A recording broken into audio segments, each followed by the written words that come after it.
Welcome learners. I am Dr. T. Gangaram, lecturer in statistics, SVA Government College, Srikalahasti. ఈ video లెక్చర్లో మనము ASO 2022 economics concepts చూద్దాము. ముందుగా మనము ఏం చేసామంటే ఇప్పుడు 2025 క్వశ్చన్ పేపర్లో ఉండే కాన్సెప్ట్స్ ప్రకారము అన్ని డిస్కషన్ అయిపోయింది. అంటే మనము లేటెస్ట్గా జరిగిన క్వశ్చన్ పేపర్ని చూసాం. కానీ ఇక్కడ ఏం జరుగుతుందంటే వాళ్ళు 22లో ఇచ్చిన దాన్ని కొంత అడ్వాన్స్డ్‌గా, రిఫైన్డ్‌గా వేరే కోణంలో అడిగారండి. ప్రతి కాన్సెప్ట్ కూడా అలానే అడిగారు. అక్కడ ఇప్పుడు కొత్తగా అడిగిన దాంట్లో ఎక్కువ అప్లికేషన్ ఓరియెంటెడ్‌గా ఉంది. ప్లస్ ఈ రియల్ వరల్డ్‌కి లింక్ చేశారనమాట వాళ్ళు కాన్సెప్ట్స్‌ని. అక్కడ కొంతవరకు బేసిక్ లెవెల్‌లోనే ఉంది 2022లో. కానీ అక్కడ ఒక సిస్టమాటిక్‌గా అడుగుతా వచ్చారు. ఇప్పుడు మనకు అక్కడ ఫస్ట్ క్వెషను ఒకటో యూనిట్ నుంచి ఆహ్, యూని రెండో క్వెషన్ వేరే యూనిట్‌కి అట్లా జంప్ అవుతా వచ్చింది. కానీ ఇక్కడ ఈ 5 క్వెషన్‌లు కూడా మైక్రో ఎకనామిక్స్‌లోనే ఉన్నాయన్నమాట. కాబట్టి ఇక్కడ ఫస్ట్ క్వెషన్‌కి సంబంధించిన కాన్సెప్ట్ ఏమంటే ముందుగా ఈ సెషన్ ఎలా ఉపయోగపడుతుందో చూద్దాం మనము. Each question is solved from concept point of view.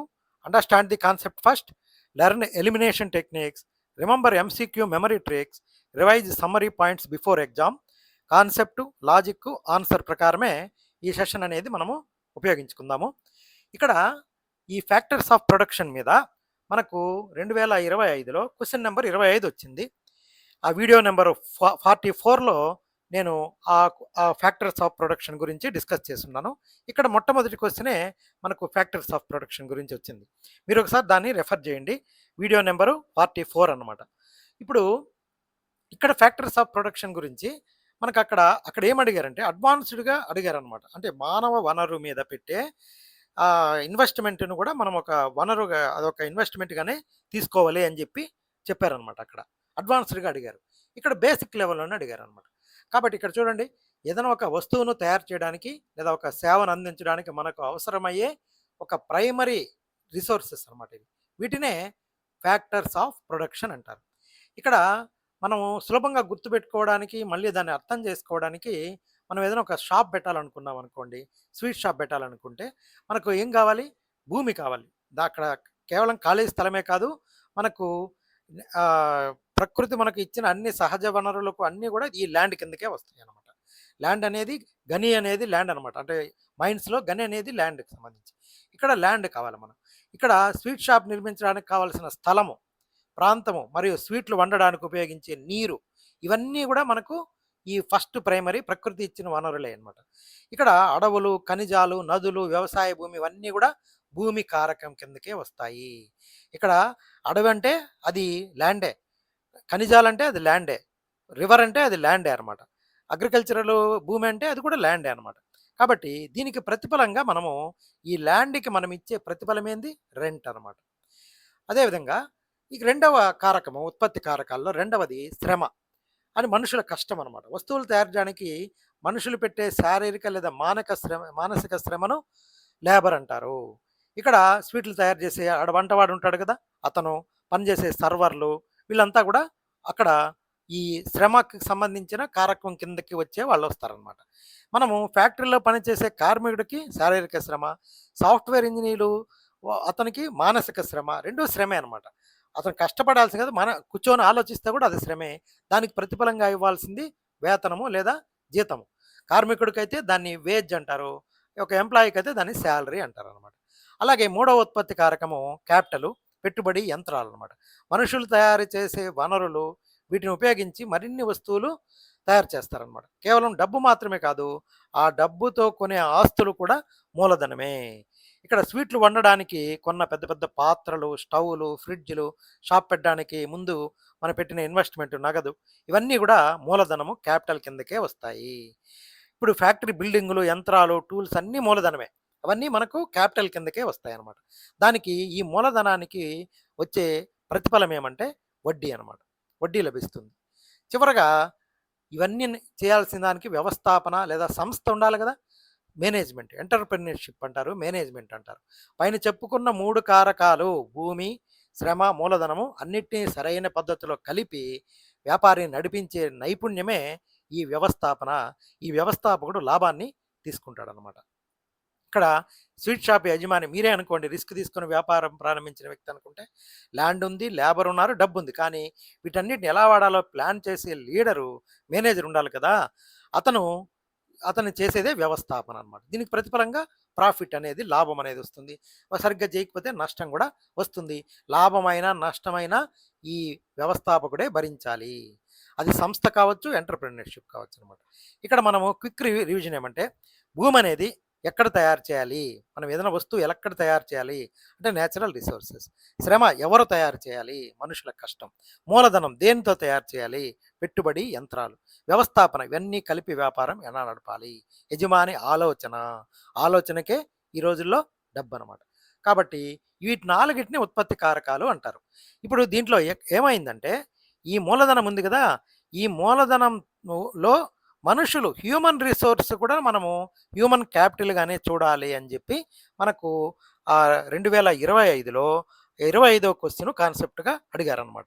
44వ వీడియోలో అది ఉంది. ఇప్పుడు ఇక్కడ చూద్దాము ఇంపార్టెంట్ పాయింట్స్ కాన్సెప్ట్‌కి సంబంధించి. Production is combined activity of factors of production. Land, labour, capital, organisation. వీటన్నిటిని కలిపి ఫ్యాక్టర్స్ ఆఫ్ ప్రొడక్షన్ అంటారు. Land, labour, capital, organisation. ఇవి 4 కలవాలి. ల్యాండ్ అనేది నేచురల్ రిసోర్సెస్, లేబర్ అనేది హ్యూమన్ ఎఫర్టు, క్యాపిటల్ అనేది మ్యాన్ మేడ్ రిసోర్సు, ఆర్గనైజేషన్ అనేది coordination of these above 3 factors. ఇక్కడ ల్యాండు, లేబరు, క్యాపిటల్, ఆర్గనైజేషన్ మీకు LLCOగా గుర్తుపెట్టుకోండి, సరిపోతుంది. ఇక్కడ ఈ క్వెషన్‌లో మనకు ఫ్యాక్టర్స్ ఆఫ్ ప్రొడక్షన్‌లో కానిది ఏది అని అడిగారనమాట. ఇక్కడ ఫ్యాక్టర్స్ ఆఫ్ ప్రొడక్షన్‌లో నుంచి ప్రొడక్షన్ వస్తది. తర్వాత మనకు చివరగా వచ్చేది సర్వీస్ అనమాట. Service is outcome of production, not a factor of production. Service అనేది చివర్లో అంత్యంగా మనకు లభించేది. అది ప్రొడక్షన్ కాదు. కాబట్టి క్వెషన్ ఏమి అడిగారు చూడండి. Production is the outcome of the combined activity of 4 factors of production. Which of the following is not considered as a factors of production. ఇది ASO 2022లో ఫస్ట్ క్వెషన్. ఇక్కడ కింద ఆప్షన్స్ 5 ఆప్షన్స్ ఇచ్చాడు. కానీ ఇది కనుక్కోమన్నాడు. ల్యాండు, లేబరు, క్యాపిటల్, ఆర్గనైజేషన్ ఇవి 4 కూడా మనకు factors of production కిందకు వస్తాయి. Service is not a factors of production, it is outcome of factors of production. కాబట్టి land correct, labour correct, capital correct, organisation correct. ఇవన్నీ కూడా ఫ్యాక్టర్స్ ఆఫ్ ప్రొడక్షన్ కిందకు వస్తాయి. These are factors of production. This is not factors of production service. మనం not అనేది వచ్చినప్పుడు గుర్తుపెట్టుకోవాలి, గబక్కని గుర్తుపెట్టేసేయకూడదు వేరేది ఏదన్నా. ఆప్షన్ 5 సర్వీస్ అనేది ఆన్సర్. నెక్స్ట్ ఈ సబ్స్టిట్యూటబుల్ కాంప్లిమెంటరీ గూడ్స్ గురించి మనకు ASO 2025లో వీడియో నెంబర్ 45లో చేస్తున్నాను. 28వ ప్రశ్న వచ్చిందనమాట. 2025లో 28th క్వశ్చన్ మీరు ఒకసారి రెఫర్ చేసుకోండి. 45వ వీడియో. ఇక్కడ రెండో క్వశ్చన్గా దీనికి సంబంధించి వచ్చింది. సబ్స్టిట్యూటబుల్ కాంప్లిమెంటరీ గూడ్స్ అనేది వచ్చింది. అక్కడ సబ్స్టిట్యూటబుల్ గూడ్స్ గురించి అడిగారు అనమాట. ఇక్కడ కొంచెం మళ్ళీ ఇంకోసారి చూసుకుందాం. ఇవన్నీ కూడా నేను చెప్పాను అప్పుడు సబ్స్టిట్యూటబుల్ గూడ్స్ గురించే ఎక్కువగా చెప్పాను. ఇక్కడ వస్తువు ధర మారినప్పుడు దాని ప్రభావము మరొక వస్తువు డిమాండు లేదా అమ్మకాలపై ఎలా నడుపుతుంది అనేదే ఈ ఇంటర్ ప్రోడక్ట్ ప్రైస్ రిలేషన్షిప్, వస్తువుల మధ్య ధరల సంబంధం అనమాట. దీనిని సులభంగా అర్థం చేసుకోవడానికి వస్తువులను మనం 2 రకాలుగా విభజించవచ్చు. ఇక్కడ సబ్స్టిట్యూటబుల్ గూడ్స్, కాంప్లిమెంటరీ గూడ్స్ అనమాట. సబ్స్టిట్యూటబుల్ గూడ్స్ అంటే ఇవి ఒక వస్తువు యొక్క ధర మారినప్పుడు మరొక దాని యొక్క డిమాండ్ వ్యతిరేక దశలో ఎలా మారుతుందో. కాంప్లిమెంటరీ గూడ్స్ క్లియర్గా అర్థం చేసుకుందాం మనం. కాంప్లిమెంటరీ గూడ్స్ దగ్గర ఉదాహరణగా తీసుకొని ఒకదానితో ఇంకొకటి వాడేవన్నమాట. అంటే ఒకదానికి ఒకటి తోడుగా ఉండే వస్తువుల్ని కాంప్లిమెంటరీ గూడ్స్ అంటారు. అంటే ఇప్పుడు మనము కారు కొన్నాము. కారు నడపాలంటే పెట్రోల్ కావాలి. కాబట్టి ఇప్పుడు ఒకసారి పెట్రోల్ ధర పెరిగిపోయింది అనుకోండి, కారు కొనేది తగ్గిస్తారు. ఇంకేదైనా డీజిల్ ఇది ఎలక్ట్రిక్ వెహికల్స్ వైపు వెళ్తారనమాట. పెన్ను, ఇంకు, మొబైలు, ఫోను మరియు సిమ్ కార్డు. ఏదైనా ఒక వస్తువు ధర పెరిగింది అనుకోండి, ఇంకొక దాని యొక్క డిమాండ్లో నెగటివ్ మార్పు కనబడుతుంది అనమాట, వ్యతిరేక మార్పు కనబడుతుంది. ఎందుకు? ఒక వస్తువు ధర పెరిగితే దానికి తోడుగా వాడే రెండో వస్తువు యొక్క డిమాండ్ తగ్గుతుంది. ఇక్కడ ధరకు డిమాండ్కి ఒకటి పైకి వెళ్తే ఇంకొకటి కిందకి వస్తుంది అనమాట, వ్యతిరేక సంబంధం. ఇక్కడ పైకి వెళ్తుంది అనుకోండి, ఇది కిందకు వస్తుంది. అంటే మనకు నెగటివ్ కారిలేషన్ అంటారు దీన్ని. ఇక్కడ ఉదాహరణ తీసుకున్నామంటే పెట్రోల్ ధరలు విపరీతంగా పెరిగిపోయాయి అనుకోండి, అప్పుడు ప్రజలు పెట్రోల్ కారు కొనడం తగ్గిస్తారు. ఫలితంగా పెట్రోల్ కార్ల డిమాండ్ తగ్గిపోతుంది. ఇక్కడ ఏమైంది, పెట్రోల్ ధర పెరిగింది కాబట్టి కార్ల డిమాండ్ తగ్గింది. కానీ పెట్రోల్ ధర డిమాండ్ తగ్గింది కార్లకి, పెరిగింది పెట్రోల్ ధర. దీన్నే ఇన్వర్స్ రిలేషన్షిప్ అంటారనమాట. కాబట్టి వీటిని పూరక వస్తువులు అంటారు, కాంప్లిమెంటరీ గూడ్స్ అంటారు. ఇక్కడ మరొక ఉదాహరణ ఏమంటే, టీ పొడి ధర బాగా పెరిగిపోయింది అనుకోండి, దానివల్ల ఇది టీ తాగడం తగ్గిస్తారు. టీ తాగడం తగ్గించడం వలన ఆటోమేటిక్గా టీలో వేసే చక్కెర కూడా డిమాండ్ తగ్గిపోతుంది కదా. ఎందుకంటే చక్కెర లేకుండా టీ చేసుకోలేం కాబట్టి అవి రెండు, చక్కెర ధర, టీ, ఇవి రెండు కూడా కాంప్లిమెంటరీ గూడ్స్ అనమాట. ఒకదానికొకటి పూరకంగా ఉండే వస్తువులు. కాబట్టి ఒకదాని యొక్క ధర పెరిగిందంటే ఇంకొక దానికి డిమాండ్ తగ్గుతుంది. అది కాంప్లిమెంటరీ గూడ్స్. ఇక్కడ మనం ఈజీగా గుర్తుపెట్టుకోవడానికి goods type, price change, demand shift. Price డిమాండ్కే చూడండి, ఇక్కడ ప్రైసు డిమాండ్. ఇక్కడ సప్లై గురించి ఆలోచించడంలే మనం, ఇక్కడ సంబంధం. ఇప్పుడు కాంప్లిమెంటరీ గూడ్స్లో ఒకదాని ధర పెరిగిందంటే పైకి యారో మార్క్ ఉంది చూడండి, కార్ల డిమాండ్ తగ్గింది. అంటే ఇన్వర్స్ రిలేషన్షిప్ ఉంటుంది కాంప్లిమెంటరీలో. అదే సబ్స్టిట్యూటబుల్ గూడ్స్లో కాఫీ ధర పెరిగింది అనుకోండి, ధర డిమాండ్, టీకి డిమాండ్ పెరిగిపోతుంది. ఎందుకు, దీని బదులుగా దీన్ని తాగేస్తారు వాళ్ళు. కాబట్టి ఇక్కడ డైరెక్ట్ రిలేషన్షిప్ ఉంటుంది. కాబట్టి ఇవి ఒకటి పెరిగిందంటే ఇంకొకటి పెరుగుతుంది, పాజిటివ్ కార్రిలేషన్ అనమాట. తర్వాత ఈ విధంగా వ్యాపారస్తులు తాము అమ్మే వస్తువుల ధరను నిర్ణయించేటప్పుడు వాటికి సంబంధించిన ఇతర పూరక వస్తువులు, సబ్స్టిట్యూటబుల్ గూడ్స్ ధరలను ఎప్పుడు కూడా వాళ్ళు చూసుకుంటూ ఉంటారు. ఇది గుర్తుపెట్టుకుంటే ఇప్పుడు మనము క్వశ్చన్ నెంబర్ 2కి వెళ్దాము. సబ్స్టిట్యూట్ అండ్ కాంప్లిమెంటరీ గూడ్స్ మధ్య తేడాలు. ఇప్పుడు one good can replace another. Tea and coffee, Pepsi and Coke, ఇవి రెండు సబ్స్టిట్యూటబుల్ గూడ్స్. అదే కాంప్లిమెంటరీ గూడ్స్ ఏమంటే కారు, పెట్రోల్, మొబైలు, చార్జర్, ఇవి కాంప్లిమెంటరీ గూడ్స్. ఎగ్జాంపుల్కి ఇస్తున్నాను. వీటిల్లో ఇన్వర్స్ రిలేషన్షిప్ ఉంటుంది కాంప్లిమెంటరీ గూడ్స్లో. వీటిల్లో అయితే డైరెక్ట్గా పాజిటివ్ రిలేషన్షిప్ ఉంటుంది సబ్స్టిట్యూటబుల్ గూడ్స్లో. ఇప్పుడు క్వశ్చన్ ఏమంటే, 2 goods X and Y are said to be dash if the price of a good X is inversely related to the demand of good Y అన్నాడు. ప్రైస్ డిమాండ్కి మధ్య ఇన్వర్స్ రిలేషన్షిప్ ఏ రకమైన వాటి మధ్య ఉంటుంది. ఇక్కడ ఆప్షన్ ఇచ్చాడు, సబ్స్టిట్యూట్స్, కాంప్లిమెంటరీ. వాడు అడిగాడు ఒకటే కరెక్టు, రెండు కరెక్టా, అట్లా అడుక్కుంటా వచ్చాడు అనమాట. ఇక్కడ కాన్సెప్ట్ ఏమంటే, if price of X increases, demand for Y decreases, then both are used together. Therefore these two are complementary goods. Demand తగ్గింది అక్కడ, కాబట్టి ఫైనల్ ఆన్సర్ ఏమి, ఈ కాంప్లిమెంటరీ గూడ్స్ దగ్గర ఇన్వర్స్ రిలేషన్షిప్ ఉంటుంది. తర్వాత inferior goods and income effect. ఇక్కడ నాణ్యత లేని వస్తువులకి మన ఆదాయంలో మార్పులకి ఏ రకమైన రిలేషన్షిప్ అనేది మన మూడోది. ఈ మూడోది మనకు 45వ వీడియోలో చేశాను. ఆ 27వ క్వశ్చన్ ఇక్కడ వచ్చింది, కానీ డైరెక్ట్గా ఇదే మరి రాలేదు, కొంచెం తేడాగా అడ్వాన్స్డ్గా రిఫైన్డ్గా అడిగాడు. మీరు ఆ ASO 2025లో మనకు క్వశ్చన్ నెంబరు 27, వీడియో నెంబరు 45, అవి రెఫర్ చేసుకోండి. ఇప్పుడు ఇక్కడ వ్యాపార అర్థశాస్త్రంలో, బిజినెస్ ఎకనామిక్స్లో, ఈ మైక్రో ఎకనామిక్స్లో ఇది చాలా ఇంట్రెస్టింగ్ కాన్సెప్ట్ అనమాట. అల్పరకపు వస్తువులపై ఆదాయ ప్రభావం. సాధారణంగా మనం ఆదాయం పెరిగితే ఎక్కువ వస్తువులు కొంటాం, కానీ ఇన్ఫీరియర్ గూడ్స్, కొంచెం నాణ్యత తక్కువ ఉండే వస్తువుల విషయంలో ఇది పూర్తి వ్యతిరేకంగా ఉల్టాగా జరుగుతుంది అనమాట. మన ఆదాయం పెరిగింది, కానీ నాణ్యత లేని వస్తువుల డిమాండ్ తగ్గిపోతుంది. ఎందుకు, దీని వెనకాల ఉన్న ఆర్థిక సూత్రాన్ని మనం ఎలా అర్థం చేసుకోవచ్చు అంటే, మన నాణ్యత లేని వస్తువులు అంటే ఏమంటే, మన దగ్గర డబ్బు తక్కువగా ఉంది, మనకి వేరే ఆప్షన్ లేదు, అప్పుడు వాడే వస్తువుల్ని ఇన్ఫీరియర్ గూడ్స్ అంటారు.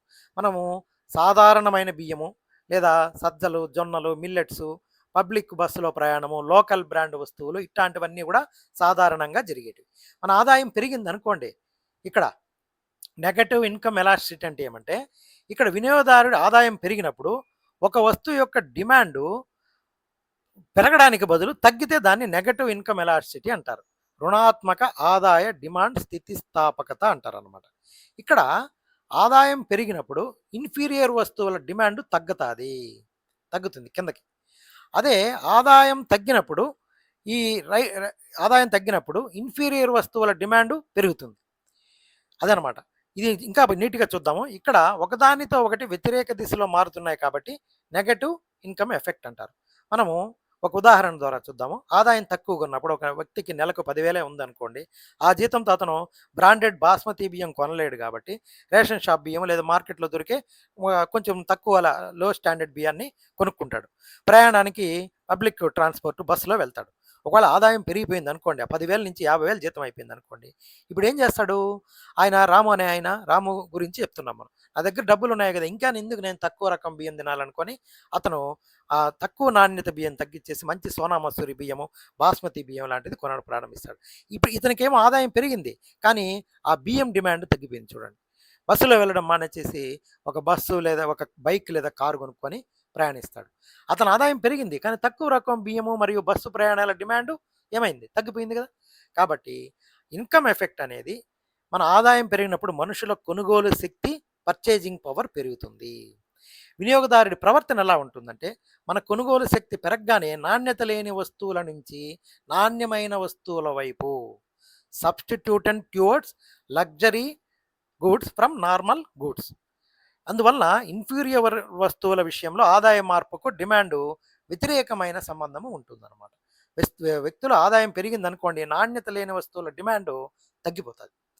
ఇప్పుడు normal goods income increases, demand increases మామూలుగా ఉండే వస్తువుల్లో. ఇన్ఫీరియర్ గూడ్స్లో ఏమవుతుంది?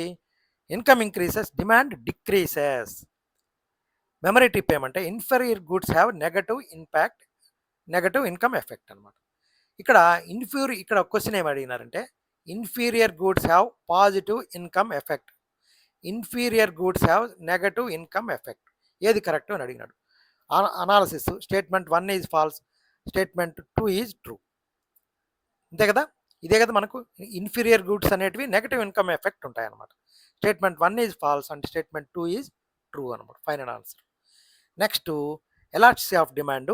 ఈ ఎలాస్టిసిటీ ఆఫ్ డిమాండ్ గురించి మనకు 15వ క్వశ్చన్ వచ్చింది. 41వ వీడియోలో దీని గురించి డిస్కస్ చేస్తున్నాను. ఇక్కడ డిమాండ్ స్థితిస్థాపకత, ప్రైస్ ఎలాస్టిసిటీ ఆఫ్ డిమాండ్ ఈ సఫిక్స్ డి అనమాట.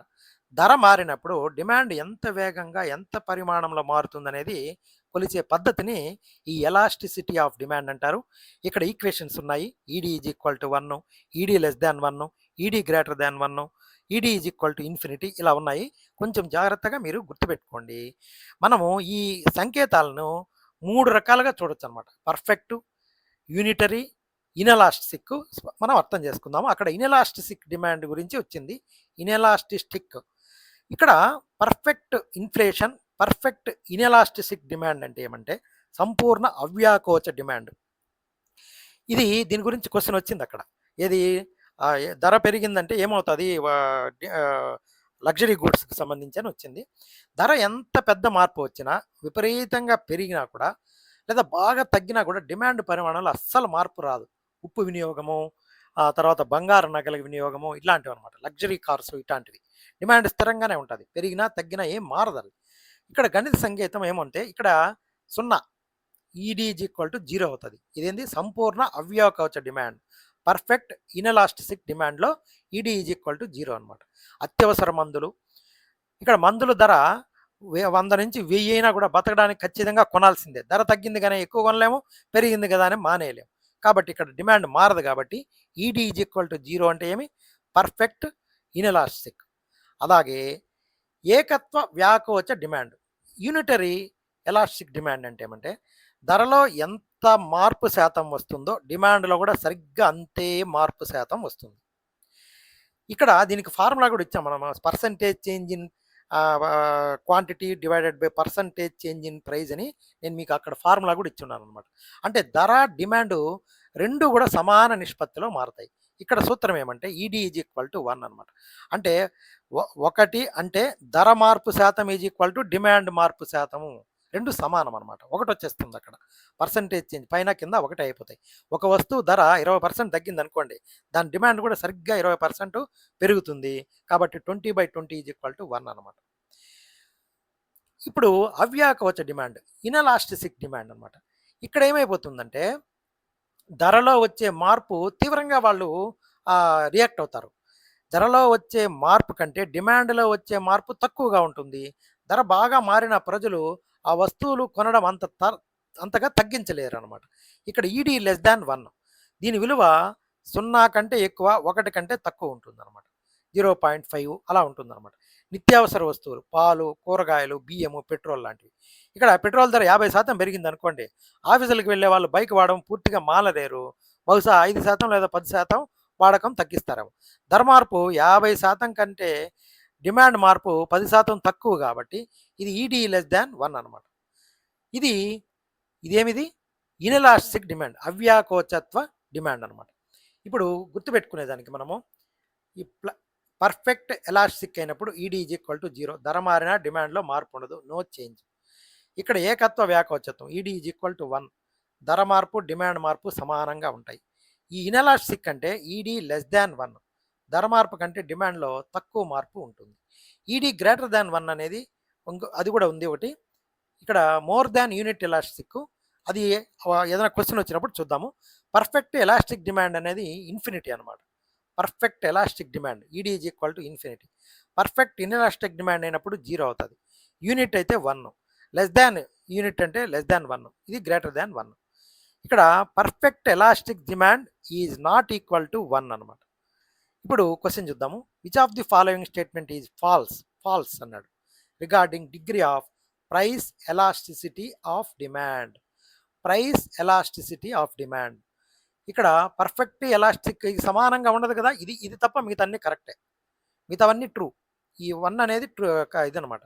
పర్ఫెక్ట్ ఎలాస్టిక్ డిమాండ్ అయినప్పుడు ED is equal to infinity అవుతుంది, నాట్ 1 అనమాట. కాబట్టి ఆప్షన్ 1 ఈజ్ ఫాల్స్. మళ్ళీ ఇంకోసారి చూడండి, మీకు అర్థమైపోతుంది. ఇక్కడ నెక్స్ట్ 5వ క్వశ్చను మనకు ఏఎస్ఓ 2022లో ఎకనామిక్స్ 5వ క్వశ్చను. దీనికి ఈక్వల్గా ఉండేది ఏఎస్ఓ 2025లో మనకు వీడియో 40లో ఉంది. క్వశ్చన్లు 8, 38 ఈ రెండిట్లో కూడా మనకు ఈ కాన్సెప్ట్ అనేది వచ్చింది. మోనోపోలిస్టిక్ కాంపిటీషను అనేది మనకు వచ్చింది. మార్కెట్, పరిపూర్ణ మార్కెట్లో ఎలా ఉంటుంది కాంపిటీషన్ అనేది, ధరను ఎవరు నిర్ణయిస్తారు, ఇవంతా కూడా అక్కడ డిస్కస్ చేశాము. ఇక్కడ మార్కెట్ స్ట్రక్చర్స్లో ఏకస్వామ్య పోటీ, ఏకస్వామ్యం వేరే, ఏకస్వామ్య పోటీ వేరే. మోనోపోలిస్టిక్ కాంపిటీషన్ అనేది మనము ప్రతిరోజు కూడా చూసే ఒక బాగా ఫేమస్గా ఉండే ఒక మార్కెట్ విధానము. మనము సంస్థల సంఖ్య మరియు వస్తువుల వైవిధ్యం అంటే number of firms, product differentiation అనే 2 ముఖ్యమైన అంశాల ఆధారంగా మార్కెట్లో ఎలా విభేదిస్తుందో స్పష్టంగా దీన్ని చూద్దాము. ఏకస్వామ్య పోటీ, మోనోపోలిస్టిక్ కాంపిటీషన్ అంటే ఏమంటే ఇక్కడ పర్ఫెక్ట్ కాంపిటీషన్ ఉంటుంది, సంపూర్ణ పోటీ, ఇక్కడ అందరూ ఒకేలాంటి వస్తువులు అమ్ముతారు. మరియు మోనోపోలి ఏకస్వామ్యం, ఒకే వస్తువులు అమ్ముతారు. మోనోపోలి ఇక్కడ అందరూ ఒకే ఒక్క అమ్మకందారు ఉంటాడు ఏకస్వామ్యంలో, మోనోపోలీలో. ఇది మోనోపోలిస్టిక్ కాంపిటీషన్ అంటే మోనోపోలీకి కాంపిటీషన్కి రెండింటికి మిక్సింగ్ అనమాట. అంటే మార్కెట్లో పోటీ ఉంటుంది, అదే సమయంలో ప్రతి బ్రాండ్కు ఒక ప్రత్యేకమైన మోనోపోలీ పవర్ ఉంటుందన్నమాట. ఈ పర్ఫెక్ట్ కాంపిటీషన్లో ఇది 2 మిక్స్ అవుతాయి అన్నమాట. ఇక్కడ దీని ప్రధాన లక్షణాలు మనం అర్థం చేసుకోవడానికి, మార్కెట్లో వస్తువులను ఉత్పత్తి చేసి అమ్మే సంస్థల సంఖ్య చాలా ఎక్కువగా ఉంటుంది. ఇది పర్ఫెక్ట్ కాంపిటీషన్లో. మార్కెట్ స్ట్రక్చర్స్ ఎక్కువగా ఉంటుంది, సంస్థ ఒకే రకమైన వస్తువుల్ని చాలా ఎక్కువ సంస్థలు తయారు చేస్తూ ఉంటాయి. వందల సంఖ్యలో బ్రాండ్లు ఉండడం వల్ల ఏ సంస్థ కూడా అది నేనే తయారు చేస్తున్నాను అనేదానికి నేనే నా ధరనే నిర్ణయిస్తాను అని చెప్పదు అనమాట. ప్రతి సంస్థకు మార్కెట్లో ఒక స్మాల్ షేర్ మాత్రమే దక్కుతుంది. మన దేశంలో సోపులు ఉన్నాయి కదా, టాయిలెటరీ సోప్స్ ఉన్నాయి, టూత్ పేస్ట్ ఉన్నాయి, కంపెనీలు తీసుకోండి, మార్కెట్లో ఎన్ని బ్రాండ్లు ఉన్నాయి, Lux, Dove, Santoor, Lifebuoy, Medimix, పెద్ద సంఖ్యలో సోపులు ఉన్నాయి. అన్నీ కొద్దిగా షేర్ తీసుకుంటాయి అన్నమాట.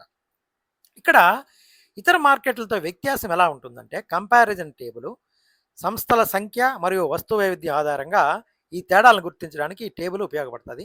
ఇక్కడ మార్కెట్ స్ట్రక్చర్ ఇక్కడ చూడండి, perfect competition, monopolistic competition, oligopoly, monopoly, ఈ 4టిని ఇక్కడ కంపేర్ చేద్దాం. ఇక్కడ నంబర్ ఆఫ్ ఫర్మ్స్ ఎన్ని ఉంటాయి, సంపూర్ణ పోటీలో చాలా ఎక్కువ మంది ఉంటారు. మోనోపోలిస్టిక్ సంపూర్ణ పోటీలో, ఏకస్వామి పోటీలో చాలా ఎక్కువ మంది ఉంటారు. ఇక్కడ ఒలిగోపోలిలో, పరిమిత స్వామిలో తక్కువ మంది ఉంటారు. 2-10 మంది కూడా. కానీ ఏకస్వామ్యంలో ఒక్కరే ఉంటారు. మన బిఎస్ఎన్ఎల్ ఉంది చూడండి. ఒక 30 ఏళ్ల క్రితము మార్కెట్‌లో బిఎస్ఎన్ఎల్ ఒక్కడే ఉన్నింది. ఎవరు కావాలన్నా వాళ్ళ దగ్గరికే పోవాలి. ఫోన్ కావాలన్నా, ఎస్టీడీ కావాలన్నా, ఏం చేయాలన్నా వాడేస్తేనే లైను. లేకపోతే లేదు. ఇప్పుడు రైల్వేస్ అలాంటివే అనమాట. ఇప్పుడు ఇక్కడ వస్తువుల స్వభావం ఏమి? ఇక్కడ ఎక్కువ మంది ఉంటారు. ఒకే రకమైన వస్తువులు ఐడెంటికల్, హోమోజీనియస్ వస్తువులు తయారు చేస్తారు. ఇక్కడ ఏకస్వామ్య పోటీలో వైవిధ్యం ఉన్న వస్తువులు ఉంటాయి. డిఫరెన్షియేటివ్ ప్రొడక్ట్స్ ఉంటాయి. దీనికి ఉదాహరణ వ్యవసాయ ఉత్పత్తులు, గోధుమలు, పాలు. ఎక్కువ మంది సంపూర్ణ పోటీ. ఇవి షాంపూలు, సోపులు, స్మార్ట్ ఫోన్లు, హోటళ్ళు ఇలాంటివన్నమాట. ఇక్కడ పరిమిత స్వామ్యం అంటే టెలికాం రంగం. జియో, ఎయిర్టెల్, ఇవి ఇది విఐ ఇట్లాంటివి. ఏకస్వామ్యంలో ప్రత్యామ్నాయ వస్తువే ఉండదు. నచ్చినట్టుగా వాడి దగ్గరే తీసుకోవాలా. ఇండియన్ రైల్వేస్ వాళ్ళు ఎట్లా చేసినా సర్వీస్ ఎట్లా అందించినా వాళ్ళ దగ్గరే పోవాల్సిందే. ఏకస్వామ్యం అనమాట. ఇప్పుడు మనకు దీంట్లో ఏది బాగా మనకు ప్రాచుర్యమైంది?